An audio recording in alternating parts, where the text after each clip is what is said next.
Terima kasih sudah klik video ini. Tapi jangan lupa guys, klik tombol subscribe karena subscribe itu gratis. Dengan subscribe kamu support channel ini terus untuk upload hampir setiap hari. Ingat, subscribe itu gratis, Gak ada ruginya kamu klik tombol subscribe guys. Selamat menonton. Enjoy. Assalamualaikum warahmatullahi wabarakatuh. Alhamdulillahirabbil alamin. Wa bihi nasta'in wa ala ummatin wassalatu wassalamu ala asrofil anbiya'i wal mursalin wa ala alihi washabihi ajmain. Ma ba'du. Puji syukur kita panjatkan atas kehadiran Allah Subhanahu wa taala dengan mengucap alhamdulillahirabbil alamin. Salawat serta salam tidak lupa kita curahkan pada junjungan Nabi besar Nabi Muhammad sallallahu alaihi wasallam, sallallahu alaihi wa barik alaihi, yang membawa kita dari zaman jahiliyah sampai zaman kepintaran seperti saat ini. Kami dari kelompok 2 yang beranggotakan Zikri Hidayatullah, Ahmad Kohar, Adli Amrullah, Siti Awal Salama, Mirajati, Anastasia Adianti, Diah Lukita, Pareves Wari. Di sini kami akan mempresentasikan beberapa materi yang telah kami buat, yaitu ada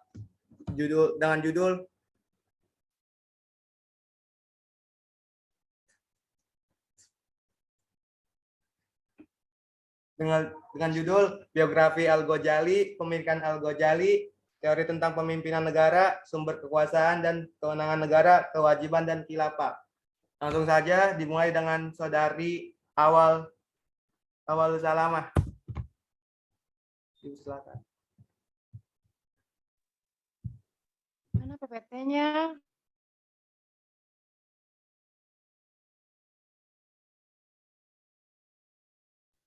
Baik, terima kasih kepada moderator. Saya di sini akan memaparkan sedikit tentang biografi Al-Ghazali. Al-Ghazali nama lengkapnya yaitu Abu Hamid Muhammad Ibnu Ahmad Al-Ghazali Al-Tusi. Dilahirkan pada tahun 450 Hijriah di Gaza, Tusi, Provinsi Khurasan, Iran. Dengan demikian, ia termasuk keturunan Persia asli. Al-Ghazali mendapatkan pendidikan awalnya di Tus di bawah asuhan seorang pendidik dan ahli tasawuf bernama Syekh Ahmad bin Muhammad Ar-Razaqani, sahabat karib ayahnya yang telah meninggal. Kemudian berangkat ke Juzan untuk mengambil ilmu dari Imam Abu Nasr Al-Ismail dan menulis buku At-Tolikot. Kemudian pulang ke Tusi. Setelah itu, ia pindah ke Naisabur dan berguru tentang ilmu kalam atau teologi pada Imam Haromain Juwaini. Al-Ghazali juga belajar kepada sejumlah ulama lain yang umumnya kurang begitu terkenal. Al-Ghazali meninggal dunia pada usia 55 tahun pada tanggal 18 Desember 1111 Masehi. Mungkin cukup sekian dari saya dari biografi Al-Ghazali. Selanjutnya saya kembalikan lagi kepada moderator. Terima kasih.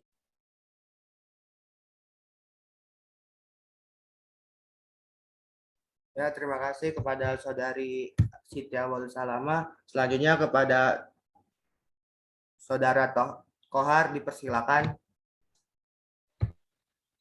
Baik, terima kasih untuk kepada saudara Adli ya sebagai moderator. Jadi saya Ahmad Kohar di sini akan menyampaikan tentang poin B, yaitu pandangan politik Al-Ghazali. Nah, perlu kita ketahui bersama bahwa Al-Ghazali ini dikenal sebagai hujah al-Islam ya, dan menjadi salah satu ulama panutan umat Islam di seluruh dunia. Nah, pada kali ini pandangan politik Al-Ghazali ada beberapa macam, seperti yang poin A ada asal mula timbulnya negara, terus teori tentang pimpinan negara, terus ada sumber kekuasaan dan kewenangan kepala negara, juga ada kewajiban khalifah. Nah, pada kali ini saya akan sedikit menjelaskan di poin pertama, yaitu tentang asal mula timbulnya negara. Jadi menurut Al-Ghazali tentang asal mula timbulnya negara, beliau berpendapat bahwa manusia itu adalah makhluk sosial gitu. Manusia tidak dapat hidup sendirian disebabkan karena 2 faktor. Yang pertama tentu karena kebutuhan biologis ya. Karena manusia diciptakan oleh Tuhan itu diberikan kenikmatan, salah satunya itu untuk menyambung tali turunannya demi keberlangsungan hidup manusia. Nah, hal itu juga bisa terjadi salah satunya dengan pergaulan antara laki-laki dan perempuan yang kemudian bisa menimbulkan keturunan gitu kan ya. Nah, yang kedua itu saling membutuhkan. Jadi antara manusia itu kita ketahui bersama harus saling membutuhkan, antara satu dan lain itu harus saling menguntungkan gitu kan. Nah, terus bermula dengan hal tersebut gitu, diciptalah kelompok-kelompok lain karena kan manusia sendiri bisa bereproduksi ya. Jadi tercipta lebih banyak di sana, terbentuk beberapa kelompok yang akhirnya bisa membentuk negara gitu kan. Kurang lebih demikian. Saya serahkan lagi ke saudara Adli. Terima kasih. Ya, terima kasih kepada saudara Kohar. Selanjutnya kepada saudari Dia dipersilakan.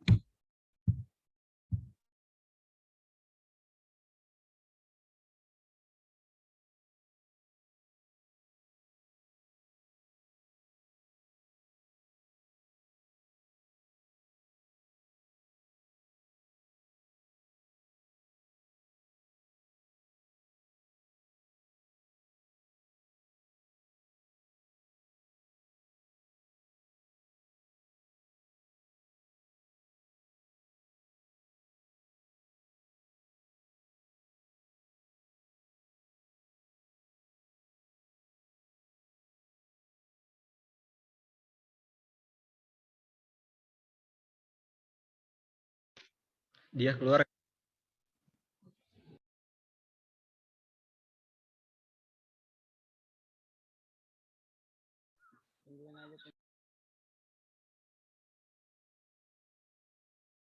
Baik, karena teman kita Dia keluar sendiri, maka teori tentang pimpinan negara digantikan oleh saudara Jikri Hidayatullah. Kepada Jikri Hidayatullah dipersilakan. Ya, baik. Terima kasih saudara moderator Adli yang telah mempersilahkan saya. Baik, di sini saya akan coba menjelaskan terkait pemimpin negara atau kepala negara yang yang diutarakan oleh Al-Ghazali ya. Jadi menurut Al-Ghazali bahwa negara ini bukan hanya mengatur urusan dunia sebetulnya, tetapi lebih dari itu, bahwa negara juga mengatur urusan-urusan akhirat ataupun menegakkan hukum Islam dalam hal ini ya.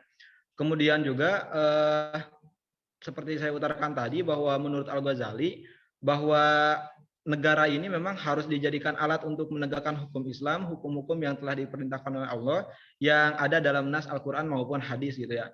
Nah, atas dasar itulah maka menurut Al-Ghazali bahwa pemimpin atau kepala negara itu harus diangkat karena berdasarkan agama atau berdasarkan karena perintah Tuhan.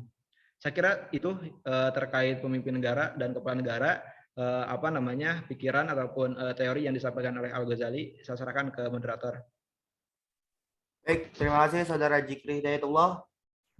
Kita lanjut kepada materi selanjutnya, yaitu tentang sumber kekuasaan negara yang akan dibacakan oleh saudara Caca. Kepada saudara Caca dipersilakan.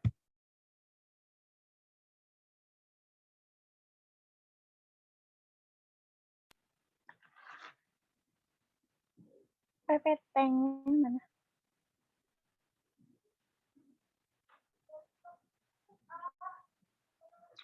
Baik, di sini saya akan menjelaskan tentang sumber kekuasaan dan kewenangan kepala negara. Menurut Al-Ghazali, Allah telah memilih dari antara cucu-cucu dalam dua kelompok pilihan. Pertama, para nabi yang bertugas menjelaskan kepada hamba-hamba Allah tentang jalan yang benar dan akan membawa kebahagiaan dunia dan akhirat. Kedua, para raja dengan tugas menjaga agar hamba-hamba Tuhan tidak saling bermusuhan dan saling melanggar hak. Dengan kearifannya mengembangkan kesejahteraan mereka dan memandu mereka ke arah kedudukan yang terhormat, seperti ungkapan bahwa sultan adalah bayangan Allah di atas buminya. Maka Suyo tahu bahwa orang yang Allah berikan kepadanya tingkat raja-raja dan menjadikan bayangannya di atas bumi itu wajib gitu dicintai oleh semua makhluk Allah, dan mereka harus ikut tunduk dan taat kepadanya, serta tidak dibenarkan menentang dan tidak mengikuti perintahnya.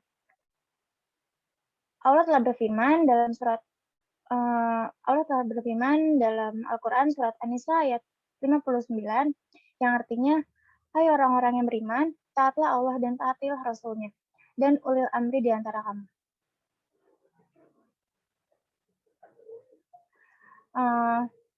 Maka sebaiknya tiap orang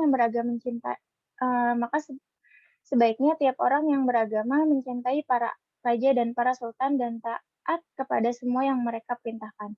Dan sebaiknya dia juga mengetahui gitu bahwa Allah yang menganugerahkan kesultanan dan kerajaan kepada mereka, dan bahwasannya Allah memberikan kerajaan kepada orang-orang yang Dia hendaki.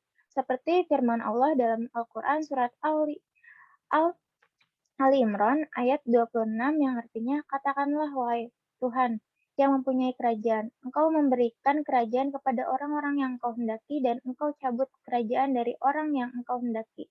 Engkau memuliakan orang yang Engkau hendaki dan Engkau hinakan yang Engkau hendaki. Di tangan Engkaulah segala kebajikan, sesungguhnya Engkau Maha Kuasa dan segala sesuatu. Dalam teori ketuhanan, kekuasaan berasal dari Tuhan gitu. Penguasa tahta atas kehendak Tuhan yang sebagai pemberi kekuasaan kepadanya. Teori ketuhanan ini merupakan suatu teori yang menyatakan kekuasaan politik diperoleh melalui kekuatan dalam persaingan antara kelompok. Baik, segitu saja penjelasan dari sumber kekuatan dan kewenangan kepada negara. Saya kembaliin lagi kepada moderator. Baik, terima kasih kepada Saudari Caca. Selanjutnya tentang kewajiban khilafah yang akan disampaikan oleh Saudari Nirajati. Kepada Saudari Nirajati dipersilakan.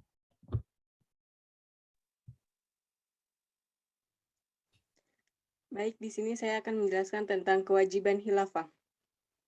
Kewajiban khilafah menurut Al-Ghazali adalah adab dan etika seorang pemimpin adalah harus memahami dan mengetahui hakikat pemimpin, bisa disebut al-wilayah, dan bahaya-bahaya jika tidak amanah.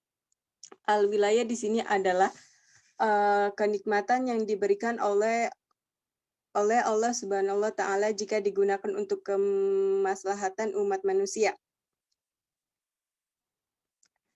Sebagaimana peringatan Rasulullah SAW bahwa seorang pemimpin harus memperhatikan 3 perkara. Yang pertama, apabila rakyat meminta atau membutuhkan belas kasih, maka sang khalifah wajib berbagi kasih kepada mereka. Kedua, apabila menghukumi mereka, maka berbuatlah adil. Ketiga, laksanakan apa yang telah kamu katakan, tidak ingkar janji. Al-Ghazali pun mengingatkan khalifah bahwa jika perkara tersebut ditinggalkan, maka bahaya negara akan terancam.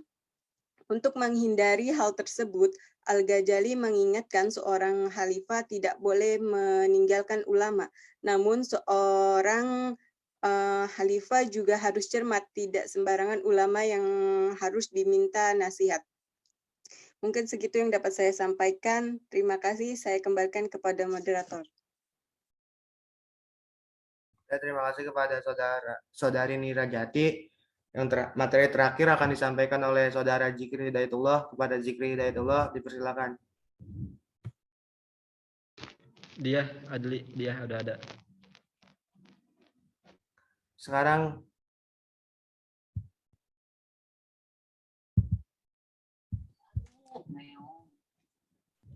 langsung aja kesimpulannya, Al-Ghazali, nama lengkapnya Abu Hamid Muhammad Ibnu Ahmad Al-Ghazali Al-Tusi. Dilahirkan pada tahun 450 Hijriah di Gaza, Tusi, Provinsi Khurasan, Iran. Dengan demikian ia termasuk keturunan Persia asli.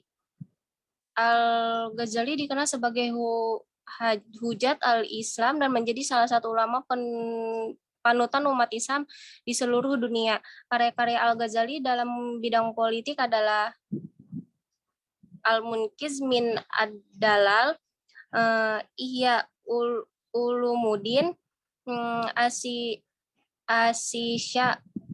Sya'bal, Al-Iktisad, fi al-Iktikad, dan dan Al-Masbuk fi al-Nasihat al-Muluk. Menurut Al-Ghazali, kehidupan dunia adalah sementara. Maka manusia perlu dipersiapkan secara matang untuk menuju kehidupan yang hakiki, karena kebahagiaan sejati itu hanya didapat ketika di akhirat kelak. Hal tersebut menunjukkan secara jelas bahwa urusan agama dan dunia tidak dapat dipisahkan. Korelasi ini oleh Al-Ghazali dikuatkan dengan sebuah hadis Nabi SAW bahwa dunia adalah bagaikan ladang yang manusia dapat memanen hasilnya di akhirat kelak. Sedangkan untuk menjaga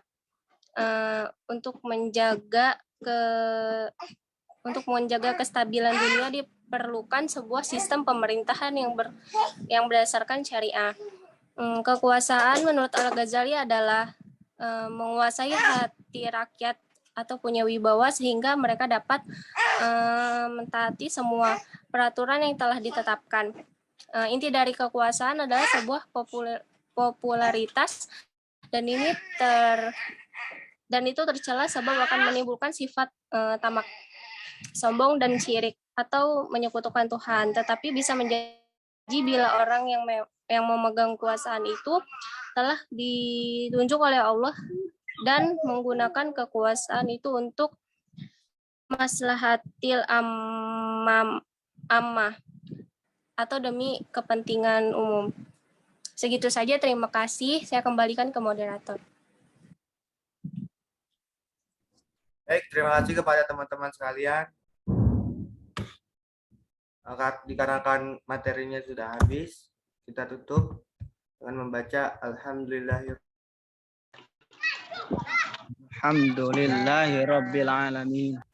Wassalamualaikum warahmatullahi wabarakatuh. Waalaikumsalam warahmatullahi wabarakatuh. Waalaikumsalam.